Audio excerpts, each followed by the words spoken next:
वृंदावन ज्ञान गुदड़ी स्थित तुलसीदास जी की भजन स्थली का बृहस्पतिवार को जीर्णोद्धार के पश्चात उद्घाटन किया गया।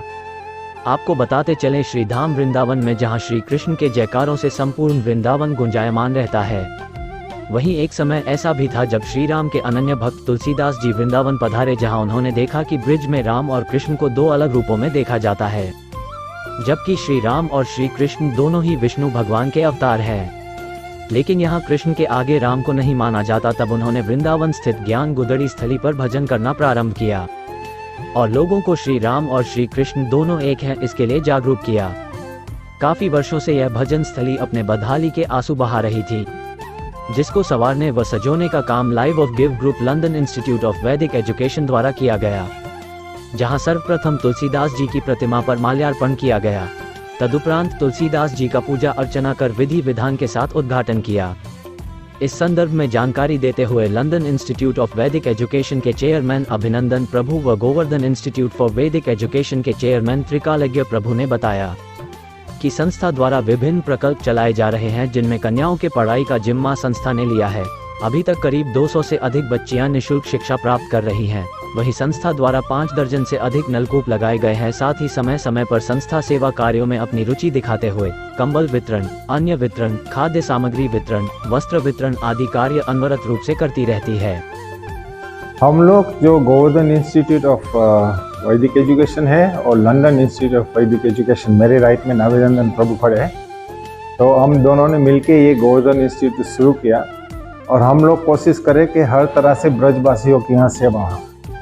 तो रिसर्च करते करते किस रूप में सेवा की जाए, तो एक ये सेवा निकली कि जिसमें यहाँ जैसे तुलसीदास जी का है, मीराबाई का है, गुरु नानक जी का है, संत गणों का है, जो लोग ब्रज में आके अपनी लीला करके चले गए और स्थलीय सब चुप गई है अभी। तो इसको दोबारा जीर्णोद्धार करना चाहिए, क्योंकि इनको जीर्णोद्धार करने से क्या है कि सारी जनता का, ब्रजवासियों का नहीं लेकिन सारी जनता जो लोग भी आते हैं उनका सबका कल्याण होगा।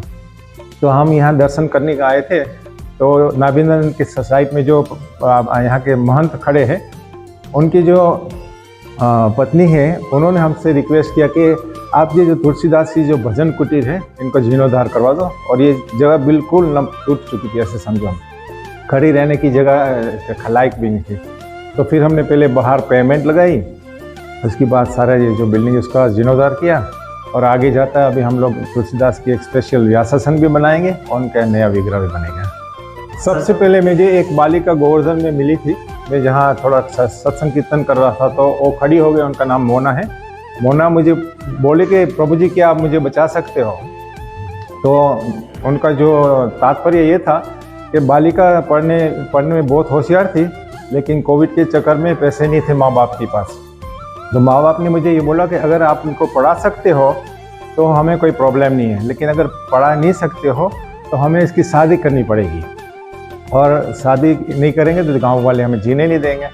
तो उसी वक्त मैंने नाभिनंदन प्रभु को फ़ोन किया कि आपकी तरफ से मैं एक बालिका का जो एजुकेशन है और स्पॉन्सर करवा रहा हूँ। तो नाभिनंदन प्रभु एकदम से खुश होकर बोले ये तो मेरा सौभाग्य है। उसके बाद दूसरे दिन मैंने नाभिनंदन प्रभु से बात किया कि ये तो एक ही बालिका थी जो हमको जानती भी नहीं, तो ये कैसे खड़ी हो गई। राधा रानी की प्रेरणा से खड़ी हो गई ना। तो फिर हम लोगों ने एक मीटिंग की, इनके जो ट्रस्टीज वगैरह है, डायरेक्टर, उससे बात किया।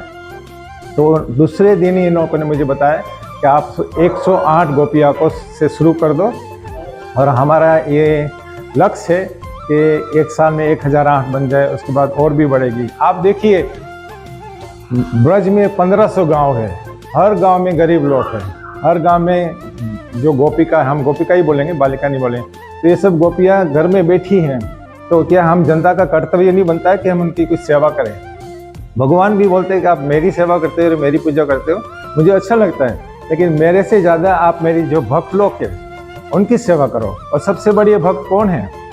ब्रजधाम में ब्रजवासी लोग है ना, तो हमें सेवा करनी चाहिए।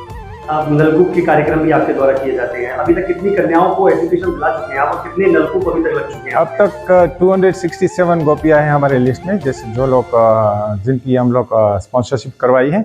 नल का भी ऐसा हुआ कि पहली बार हम सब कन्याओं के साथ में इकट्ठे हुए तो बुजुर्ग माताएं आ गई और उन्होंने हमसे रिक्वेस्ट किया कि देखिए आप ये एजुकेशन का तो करवा रहे हैं, लेकिन बेटा हमारे लिए एक और सेवा करो। हमारे घर में पानी नहीं है, हमारे गांव में पानी नहीं, आप कुछ पानी के लिए करवा दीजिए।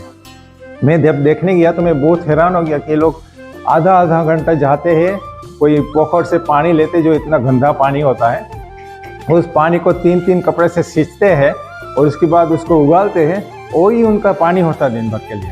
तो उसी वक्त अगेन मैंने दोबारा नाभिनंदन प्रभु को फ़ोन किया कि देखिए एक और खास कार्य है, अपनी सेवा करनी है।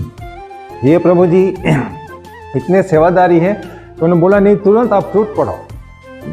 और ये लंदन में रहते हैं, लंदन में ना उनका ग्रुप है, ये लोग वहाँ प्रचार भी करते हैं और स्कूलों में जाकर वो लोग वहाँ भागवत गीता का अभ्यास देते हैं। अभी तकरीबन कितने 33,000 स्टूडेंट्स है, सिर्फ इंडियन नहीं, अंग्रेज लोग भी, ईसाई लोग भी, सिख लोग भी, जूइश लोग भी, इनको सब पर भागवत गीता का प्रचार करते हैं लोग। Fantastic. This is a great opportunity. We are very grateful to Radha Krishna for allowing us to come. And for the Brijabasis It is a noble work. The education is most noble work. and the devotees as well. Without their blessings, there's no way we can come to Vrindavan, and we've been really honored and privileged to come here. Thank you.